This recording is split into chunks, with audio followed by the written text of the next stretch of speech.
दो नेताओं की चर्चा आप कर रहे हैं, ये दोनों पार्टी पर बोझ थे और इसीलिए बिहार के करिश्माई मुख्यमंत्री नीतीश कुमार जी ने इन दोनों को पार्टी से निकालने का फैसला लिया था। 2025 से 30 फिर से नीतीश इस नारे के उद्घोष के साथ एनडीए के पांचों घटक दलों के अध्यक्ष बिहार के सभी जिलों में सभाएं कर रहे हैं। जब आरसीपी टैक्स के बारे में पूछा गया तो उनका साफ तौर पर कहना था कि अभी भी जदयू में एक टैक्स चल रहा है। किस टैक्स के बारे में बात कर मतलब रहे उनके समय में जो टैक्स चल रहा था उसको उन्होंने स्वीकार कर लिया। हैं?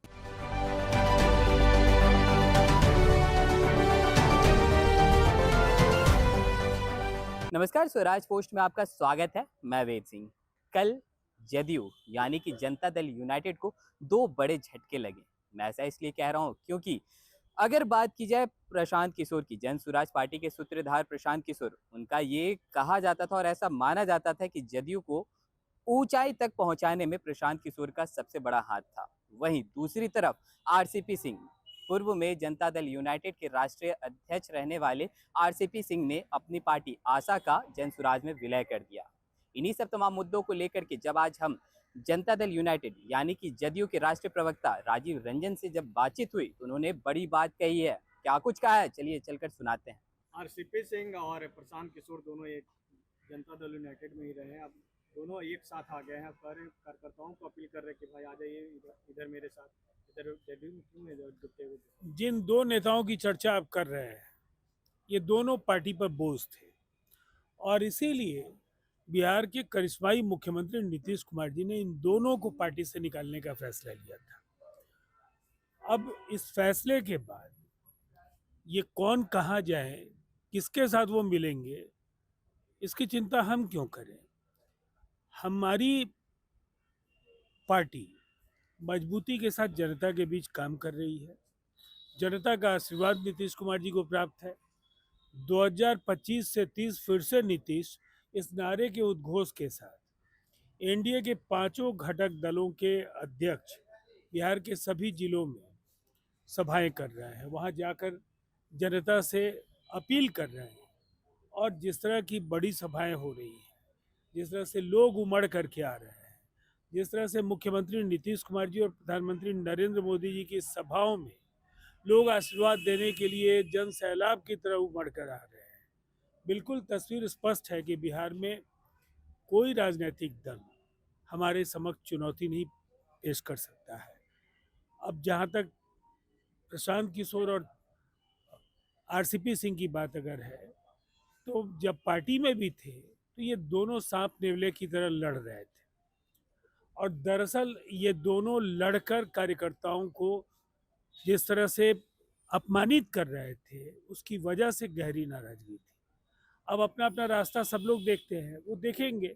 हजारों राजनीतिक दल इस देश में पंजीकृत हैं, तो जन सुराज या कोई और दल अगर वो कोई कोशिश करेगा तो लोकतंत्र में कोई मनाही तो है नहीं। आरसीपी सिंह कह रहे हैं कि जो संगठन हमने बनाया था वही संगठन अभी तक चल रहा है। वो कब के संगठन करता होगा।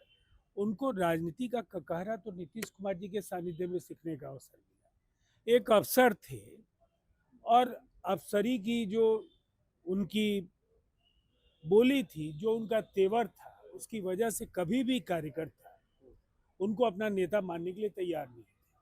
और जो उनके मन में भ्रम था कि उनके यहाँ बहुत सारे लोग आते हैं, तो दरअसल नीतीश कुमार जी का आशीर्वाद उनके साथ था तो लोग उनके यहाँ जाते थे।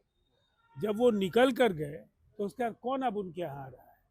इसीलिए ये जिनका वजूद खतरे में है, उनकी चिंता हमें करने की जरूरत नहीं। सर, टैक्स को लेकर के भी काफी चर्चा होती रहती है क्योंकि कल आरसीपी सिंह से जब आरसीपी टैक्स के बारे में पूछा गया तो उनका साफ तौर पर कहना था कि अभी भी जदयू में एक टैक्स चल रहा है। किस टैक्स के बारे में बात कर मतलब रहे उनके समय में जो टैक्स चल रहा था उसको उन्होंने स्वीकार कर लिया।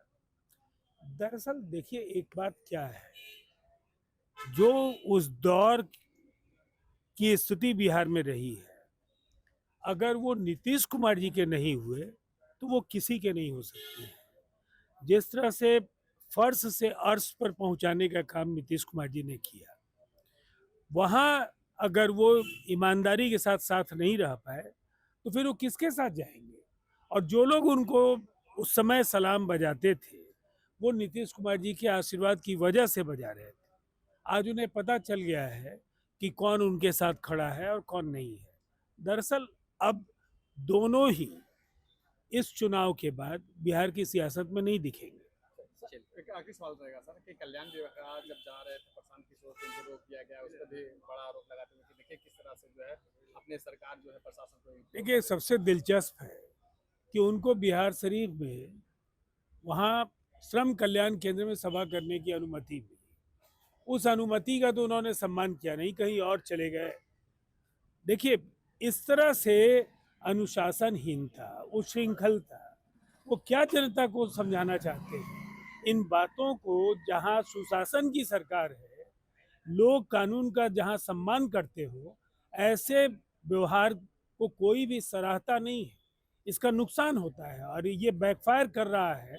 ये जो प्रवृत्ति है कि शासन प्रशासन जो भी कहे हम करेंगे अपनी मर्जी की, तो वो बिहार में नहीं चलेगा।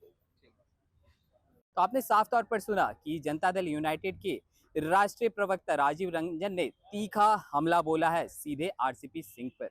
इन्होंने साफ तौर पर कहा है कि अभी भी जो उनसे बातचीत कही गई थी, उनसे कल जब मीडिया कर्मियों ने सवाल किया था कि आरसीपी टैक्स के बारे में, तो उन्होंने भी इशारों इशारों में कह दिया था कि जनता दल यूनाइटेड में भी अभी भी एक टैक्स जो है वो जारी है। तो इसी पे इन्होंने, राजीव रंजन ने बड़ा हमला करते हुए कहा है कि यानी कि आरसीपी सिंह जो है वो अपने समय जो टैक्स चलता था उसको स्वीकार कर चुके हैं।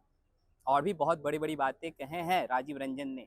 अब इसका क्या कुछ आगे देखने को हमें मिलता है, क्योंकि 2025 का विधानसभा चुनाव नजदीक है। एक दूसरे पर आरोप प्रत्यारोप लगाने का मामला जो है काफी ज्यादा तेज होने हो गया है। तो चलिए, और भी ऐसे तमाम खबरों का सिलसिला इसी प्रकार बना रहेगा स्वराज पोस्ट पे। अपनी प्रतिक्रिया को हमारे कमेंट बॉक्स में जरूर साझा करें। धन्यवाद।